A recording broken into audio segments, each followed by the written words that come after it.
આપે વાત કરી કે ભાઈ નામ સ્મરણ કરવાનું કહેતા એમ એવી રીતે સાધકના આધ્યાત્મિક વિકાસ માટે બીજો કોઈ એણે પથ પ્રદર્શન કે કાંઈ એવું કરેલું કે આ રીતે તમે સાધનામાં આગળ વધો અથવા અને તમારો આધ્યાત્મિક વિકાસ થશે અથવા આ વસ્તુ પણ ધ્યાનમાં રાખવી જરૂરી છે નામ સ્મરણ સિવાય પણ એમ? એ તો કંઈક ભાઈ એમ કહેતા કે ભાઈ પોતે જાણે અજ્ઞાની છે એવી વાત કરતા. મને તો કોઈ બીજી કોઈ ખબર નથી કોઈ પત્ની કે, કારણ કે મેં તો નામ સ્મરણ કર્યું છે અને માં મને મળ્યા કે માં મળ્યા એ બોલતા એમ કે હું માનું ખૂબ સ્મરણ કરતો પણ ત્યારે કેટલી વાર રાધે રાધે બોલતો કે હવે ત્યાં એ વૈષ્ણવી ભાવ ક્યાંથી આવ્યો મારા કે એ આવતું કે અને કે રા એમ બોલું ત્યાં આંખમાંથી આંસુ જવા માંડે અને કોન્શિયસ બદલાઈ જાય કે અને પછી છે એટલો આનંદમાં આવી જાય રાધે ન બોલી શકું એવો ભાવ થતો કે અને કે એકવાર કે કૃષ્ણ કૃષ્ણ બોલતો હતો મારી તેમાં છબી રાખી મેં અને છબી રાખીને કૃષ્ણ કૃષ્ણ જપવા માંડ્યો બોલવા માંડ્યો.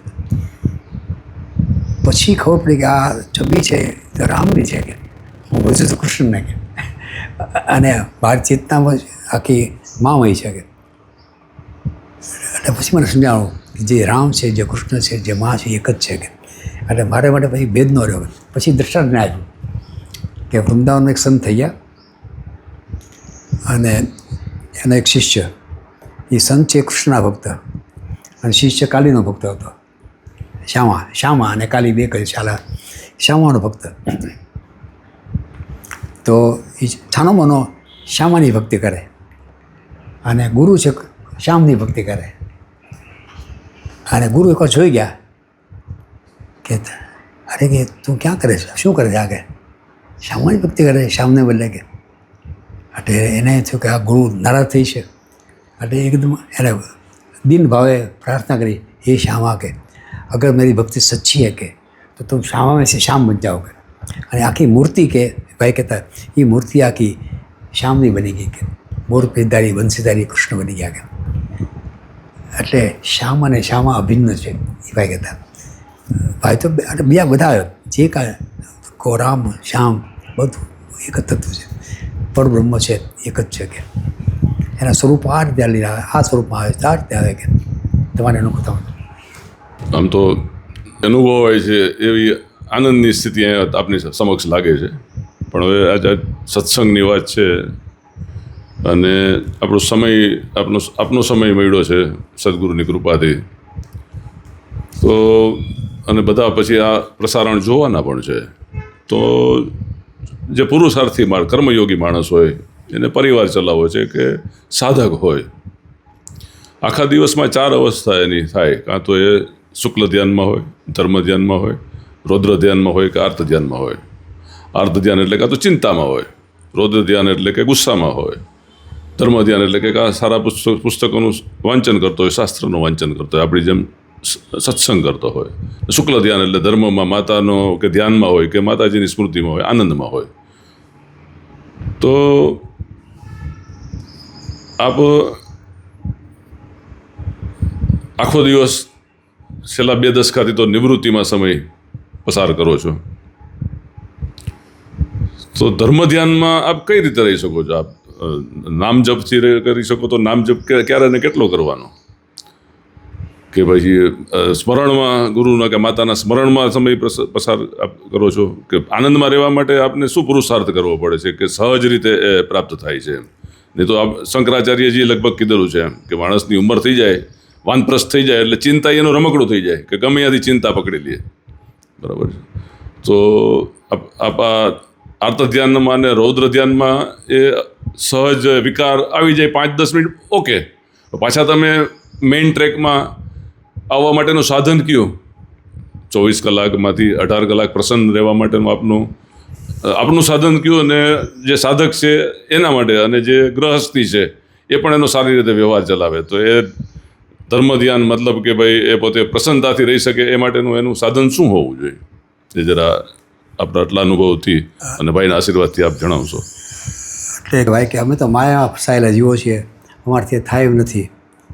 તો ભાઈ કે માયા અને માયાપતિ જુદા નથી કે માયાપતિ માનું સ્મરણ કરો, માયાપતિનું સ્મરણ કરો એટલે માં બધું સંભાળે છે કે ઉંમર થાય તો સંભાળે છે, રોગ હોય તો સંભાળે છે. એટલે એ અવસ્થા આનંદ છે એ કૃપા સાધ્ય છે, શ્રમ સાધ્ય નથી. તમે પ્રયત્ન કરો તો આનંદથી આવવાનો. કારણ કે આનંદ છે અલ્ટિમેટ સ્થિતિ છે. આનંદમ બ્રહ્મ ભાઈ કહેતા, બ્રહ્મ છે એ આનંદ સ્વરૂપ છે કે, અને જેને એ સ્થિતિ પ્રાપ્ત થાય આનંદની, એટલે પછી કાંઈ છે નહીં આનંદ. પછી એ એબ્સોલ્યુટ છે, નિરપેક્ષ છે, કોઈ પર આધારિત નથી. આનંદથી તમારા સાધનાના પર આધારિત નથી, કોઈ પર આધારિત. પણ ભગવત કૃપા થાય અથવા સંતોની આવી કૃપા થઈ જાય તો માણસ છે એ આનંદ મારવા માંડે, નિશ્ચિંત થઈ જાય. તો બધા અમને પૂછે કે શું થયું? મેં કીધું અમે નિશ્ચિંત થઈ ગયા, નિર્ભર થઈ ગયા અમે. અને કોઈ પણ જાતની ચિંતા અમને ચિંતા છે. ભાઈ કહેતા કે ચિંતા છે, ચિંતામણી ભગવાનને સોંપી દો કે, ચિંતા છોડી દો, ચિંતામણી ભગવાનનું ધ્યાન કરો કે બસ બધું થઈ રહે છે. અને એવું અહીંયા હવે બધા છોડીને જે આવ્યા છે બધા એવું અનુભવીએ છીએ. એટલે તમારા કાર્યો થઈ જાય છે તો જ ભગવાન છે એમ નહીં. ભગવાન છે માટે કાર્યો થઈ રહ્યા છે. આ પ્રશ્ન અમારો એ છે. ભગવાન એ છે એટલે એ ભગવાન આપણી સાથે છે એવું આપણને અનુભૂતિ આપે. એટલે કાર્યો દે આર બાઉન્ડ, એને આ થવું જોઈએ. કારણ કે તમારી અંદરનું હાર્મોનાઇઝ થાય જ્યારે બધું ચેતના તમારી, તો આસપાસની પ્રકૃતિ હાર્મોનાઇઝ થાય આખી. અને એ હાર્મોનાઇઝ થાય એટલે એને એમ થાય એ તમને અનુકૂળ થવા કોશિશ કરે છે કે આનું કેમ અનુકૂળ થવું. તમે ઘરમાં દાણા ન હોય તો દાણા પણ એને એમ થાય કે આને દાણા પહોંચાડી દઉં, એને થાય વાંધો છે દવા પહોંચાડી દઉં, ડૉક્ટર એને પહોંચાડી દઉં, ડૉક્ટર એ ટાઈમે ઊભો રહે. તો આવા બધા ઘણા અનુભવ. આ લૌકિક વાતો છે આપણે વાત કરીએ, પણ લૌકિક છે એની સાથે અલૌકિક જોડાયેલું છે. માટે હું આવા જ મિરેકલ છે એને કૃપાથી થયેલા એ મિરેકલ છે. એ માત્ર લૌકિક નથી. લૌકિક માત્ર યાતના તમે કરો કે મને આ થઈ તે છે એ વાત કરો, મારી તબિયત સારી કરી નાખો, એ લૌકિક યાતનાઓથી. પછી એનાથી પર છે ત્યારે અલૌકિક તત્વો તમારું અંદર પ્રવેશે. તમને જ્યારે એની કૃપા શરૂ થાય ત્યાર પછી બધું અંદર થવા માંડે. જે અંદર હાર્મની થાય છે એ તમારા ચહેરા પર પ્રગટ થાય છે, તમારા વર્તનમાં પ્રગટ થાય છે, અને તમારી છે ચિત્ત ચેતના બધાની અંદર એ ઉત્પુર થઈ જાય. અને આસપાસની જે પ્રકૃતિ છે એમાં પણ એ ઉત્પુર થઈને કામ કરે. અને તમને એ આખી પ્રકૃતિ દ્વારા એ તમને હેલ્પ કરે છે. એ કે આતુર છે તમારે બંધ કરવા માટે. પણ તમે ત્યારે જુઓ તો ખરા, પ્રયોગ તો કરી જુઓ કે. એટલે નામસ્મરણ કરવાનો પ્રયાસ કરવાનો. બાકી ભાઈ કે અપની ઓર સે અભિપ્સા और भगवती माता की कृपा. आनंद में माँ एम कहता अपनी ओर से अभिप्सा और भगवती माता की कृपा. अभिप्सा રાખો કે મારે ભગવાનનું સ્મરણ કરવું છે તો એ કૃપા કરશે કે. અને આ બધા કાર્યો તો કરીએ છીએ, પણ કાર્યો કરીએ છીએ કારણ કે આગળનો વેગ છે. સાયકલ ચલાવી દઈએ આપણે, પેડલ મારીએ પછી અમુક તો બંધ થઈએ તો સાયકલ ચાલુ રહી છે ને. એ સાયકલ એવી ચાલતી આવી છે અત્યારે બધા બધાને. અને આવી રીતે ભગવાનનું નામ સાંભળવા માટે આજે કેટલા જણને ઉત્કંઠા છે, બહુ એવા ઘણા કાઢે. તમારી આવી રીતે કોણ કોણ કરશે પ્રયત્ન? અને ભાઈની વાત સાંભળવા માટે અથવા આવા પ્રસંગ સાંભળવા માટે કોને ઉત્કંઠા છે? એ કૃપાકાંત છે કે જેને કારણે તમને આવી રીતે વાત કર સાંભળે મન થયું કે. અને પછી નામ સ્મરણ છે એ થાય છે, સતત ચાલ્યા કરે, એ થયા કરે.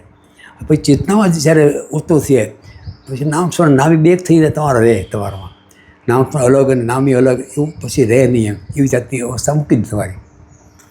નામ કર લેવું જ પડે કારણ કે એ તો કહું એ તો ઈશ્વર થાય નહીં. પછી જ્યારે એક થઈ જાય પછી શું છે અને એ પ્રગટ થાય પોતાને. એટલે હું તો માત્ર માનું છું કે આખી પ્રકૃતિ હાર્મોનાઇઝ છે તમારી સાથે. એને અનુકૂળ થવાનો એ પ્રયત્ન કરે. તમારે પ્રકૃતિને કહેવું ન પડે કે મારી દવા ખરાબ લઈ જાઓ હોસ્પિટલમાં પડ્યો છું, પડ્યા તો થઈ જાય.